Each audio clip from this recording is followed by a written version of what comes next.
வங்கதேசத்தின் முன்னாள் ஜவுளி மற்றும் சணல் துறை அமைச்சர் கோலம் தஸ்தகிர் காசி கைது. பாகிஸ்தானில் பயங்கரவாதிகள் தாக்குதல், ராணுவ வீரர்கள் பலி. மூன்றாம் உலகப் போர் நிச்சயம் ஆரம்பம். செல்ஃபிக்கு சிரித்ததற்காக வடகொரிய வீரர்கள் மீது நடவடிக்கை. 18,000 குழந்தைகள் கடந்த 5 ஆண்டுகளில் தத்தெடுப்பு. பேருந்து பயணிகள் 23 பேர் சுட்டுக்கொலை.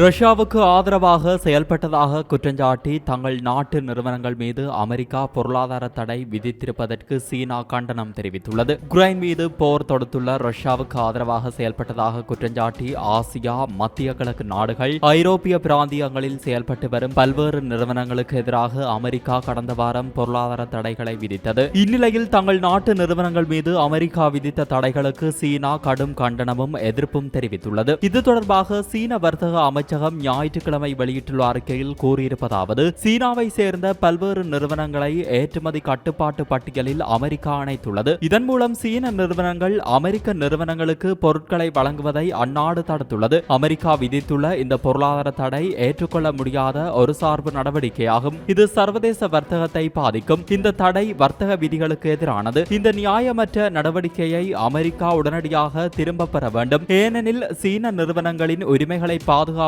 அரசின் முக்கிய கடமையாக உள்ளது. முன்னதாக சீன நிறுவனங்கள் மீது விதிக்கப்பட்ட தடை குறித்து அமெரிக்க வெளியுறவுத்துறை வெளியிட்டுள்ள செய்தியில், சீனாவை சேர்ந்த சில நிறுவனங்கள் ரஷ்ய நிறுவனங்களுக்கு பல்வேறு கருவிகளுக்கான உதிரி பாகங்களை அனுப்பி வருகின்றன. உக்ரைனுக்கு எதிரான ரஷ்யாவின் போரில் சீனா நடுநிலை வகிப்பது போல காட்டிக்கொண்டாலும் மேற்கத்திய நாடுகள் மீதமுள்ள பகையுணர்வு காரணமாக ரஷ்யாவை ஆதரித்து வருகிறது என்று கூறப்பட்டுள்ளது.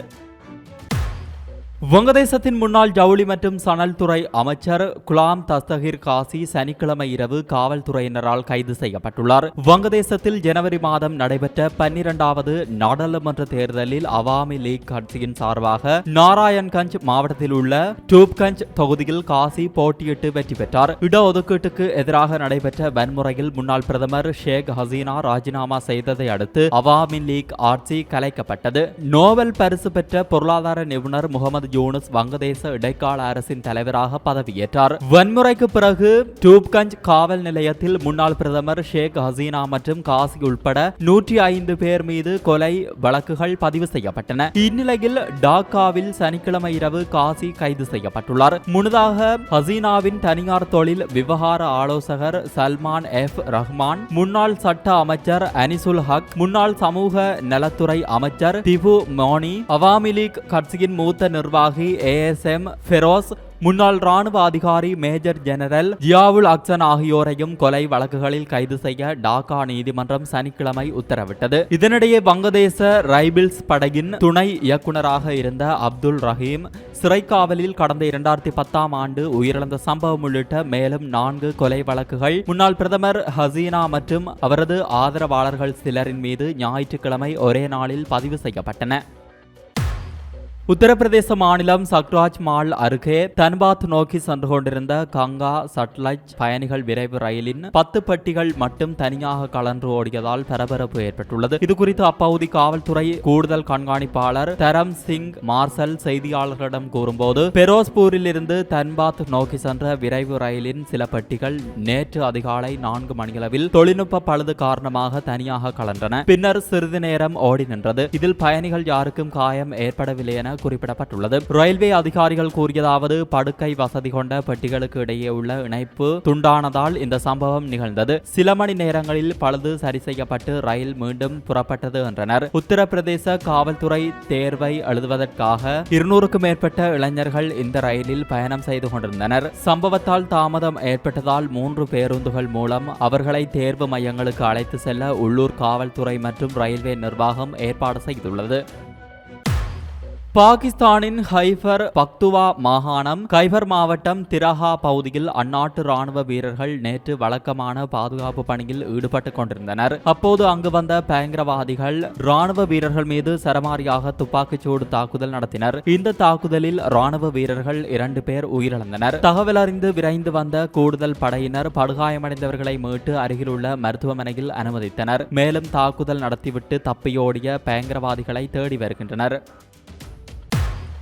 ரஷ்யா உக்ரைன் போர், இஸ்ரேல் பலஸ்தீன போர் என்பது அந்தந்த நாடுகளுக்கிடையேயான போர் மட்டுமல்ல. உலக நாடுகள் போரிடும் 2 நாடுகளில் யாருக்கு ஆதரவென்ற நிலைப்பாட்டின் மூலம் 2 அணிகளாக பிரிந்து நிற்கிறது. இஸ்ரேல் மற்றும் உக்ரைனுக்கு மேற்குலகம் ஆதரவளித்து வருவது போல பலஸ்தீனத்துக்கு மத்திய கிழக்கு நாடுகளும் ரஷ்யாவுக்கு சீனா, வடகொரியா ஆகியவை ஆதரவாக நிற்கின்றன. இந்நிலையில் இந்த போர்கள் 3ஆம் போர் மூழ்வதற்கான முன்னறிவிப்புகளாகவே உள்ளன என பலரும் பயத்தில் உள்ளனர். அதை உறுதிப்படுத்தும் வகையில் உலக பொருளாதாரத்திலும் ராணுவ பலத்திலும் மிகப்பெரிய சக்தியாக விளங்கும் அமெரிக்காவின் முன்னாள் அதிபர் டொனால்ட் ட்ரம்ப் தற்போது கருத்து ஒன்றை தெரிவித்துள்ளார். அதாவது உலகம் 3ஆம் உலகப் போரை நோக்கி சென்று கொண்டிருக்கிறது என்றும் அது தவிர்க்க முடியாத ஒன்றாக மாறியுள்ளதாகவும் அவர் தெரிவித்துள்ளார். நேற்றைய தினம் நடந்த லெபனான் இஸ்ரேல் இடையேயான வான்வழி தாக்குதல்கள், மத்திய கிழக்கில் ஏற்பட்டுள்ள போர் பதற்றம், பிரச்சனைகளை சரி செய்வதற்காக அமெரிக்க வான்படை தளபதி CQ பிரவுனின் திடீர் மத்திய கிழக்கு பயணம் ஆகியவற்றை முன்வைத்து உலகம் 3ஆம் உலகப் போரை நோக்கி சென்று கொண்டிருக்கிறது.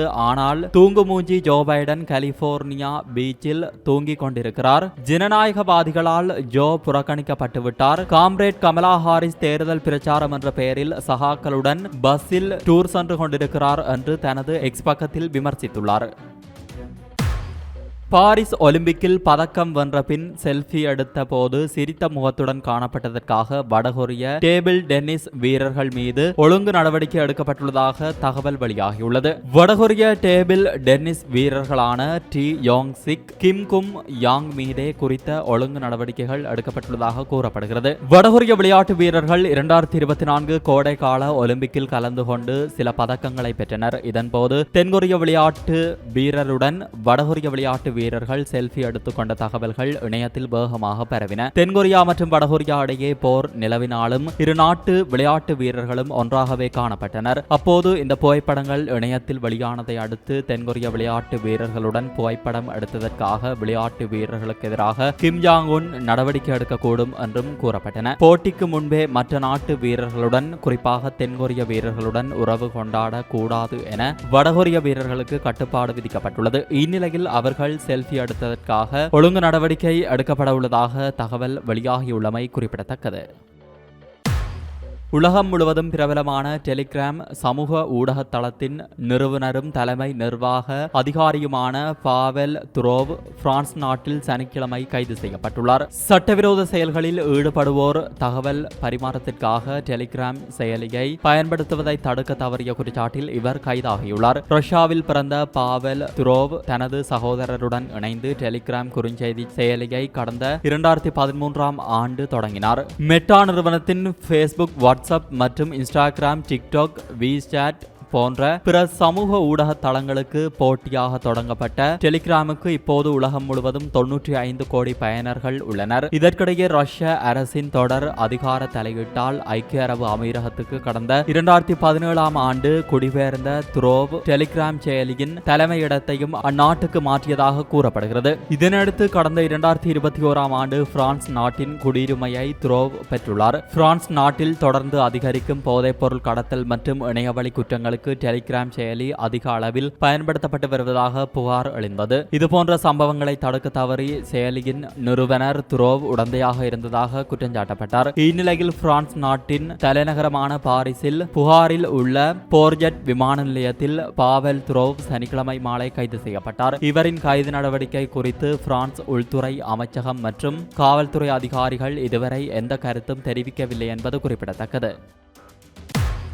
தகவல் அறியும் உரிமை சட்டத்தின் கீழ் கேட்கப்பட்ட ஒரு கேள்விக்கு மத்திய தத்தெடுப்பு வள ஆணையம் பதில் அளித்துள்ளது. அதன்படி கடந்த 2019ஆம் ஆண்டில் இருந்து 18,179 குழந்தைகள் தத்தெடுக்கப்பட்டுள்ளன. அவர்களில் சிறப்பு குழந்தைகள் எனப்படும் பல்வேறு வகையான மாற்றுத்திறனாளிகள் வரும் 1404 பேர் மட்டுமே. தத்தெடுக்கப்படும் சிறப்பு குழந்தைகள் எண்ணிக்கை ஆண்டுதோறும் அதிகரித்து வருகிறது. இருந்தபோதும் அவர்கள் தத்தெடுக்கப்படும் விதம் இன்னும் குறைவாகவே இருக்கிறது. கடந்த மாதம் 5ஆம் தேதி நிலவரப்படி நாடு முழுவதும் உள்ள குழந்தைகள் குழந்தைகள் காப்பகங்களில் 420 சிறப்பு குழந்தைகள் தத்தெடுப்புக்கு காத்திருப்பதாக மத்திய தத்தெடுப்பு வள ஆணையம் தெரிவித்துள்ளது. அதே சமயத்தில் ஆரோக்கியமான குழந்தைகளை தத்தெடுப்பதில் போட்டி நிலவுகிறது. 19 மாநிலங்களில் 10 வயதிற்குட்பட்ட குழந்தைகளில் தத்தெடுக்கப்படுவதற்கென யாருமே இல்லை. 2 வயதிற்குட்பட்ட ஆரோக்கியமான குழந்தைகளில் 25 பேர் மட்டுமே தத்தெடுக்கப்படுவதற்கு காத்திருக்கின்றனர். சிறிதளவு குறைபாடு இருந்தாலும் சிறப்பு குழந்தைகளை தத்தெடுக்க யாரும் முன்வருவது இல்லை என்று தெரிய வந்துள்ளது. அதே சமயத்தில் வெளிநாடுகளில் சிறப்பு குழந்தைகளை தத்தெடுப்பவர்களுக்கு சிறப்பு சலுகைகள் அளிக்கப்படுவதாக